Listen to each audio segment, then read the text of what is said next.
भाई, अभी जो ब्रिटेन की महारानी का निधन हुआ है और उस निधन के बाद जिस तरह से भारत के झंडे को झुका करके शोक मनाया जा रहा है, उससे देश के लोगों के मन में एक सवाल आ रहा है।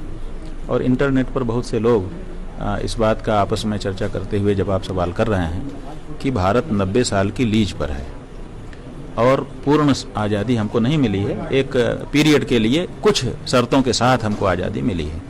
और असली हुक्मरान, असली शासक आज भी इंग्लैंड का वो ताज ही है, वही मुकुट है, वही सिंहासन है, जिसके कारण ये करना पड़ा। और इसका पहले भी हम लोगों ने देखा है कि जब भारत में ओलंपिक हुए थे, दिल्ली में एशियाड ओलंपिक खेल, तो उसमें प्रिंस चार्ल्स जब आए थे तो उनका नाम 1 नंबर पर छापा गया था और भारत के राष्ट्रपति का नाम आमंत्रण पत्र में 2 नंबर पर छापा गया था। वो कार्ड हमने स्वयं भी देखा था। तो ये सवाल उस समय भी उठा था कि भारत के राष्ट्रपति तो सबसे ऊंचा होना चाहिए ना, नंबर 1 पर उसका नाम होना चाहिए। आखिर किस आशय से भारत के राष्ट्रपति को 2 नंबर पे नाम लिखा गया है? इसका मतलब है कि 1 नंबर कोई और ही है। तो जब 1 नंबर कोई दूसरा है और वो विदेशी है, तो फिर देश में आज़ादी कहाँ की आई?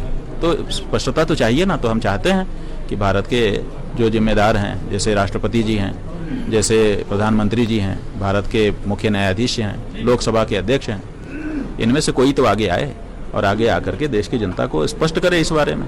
क्यों आखिर एलिजाबेथ के मरने पे हम शोक मना रहे हैं?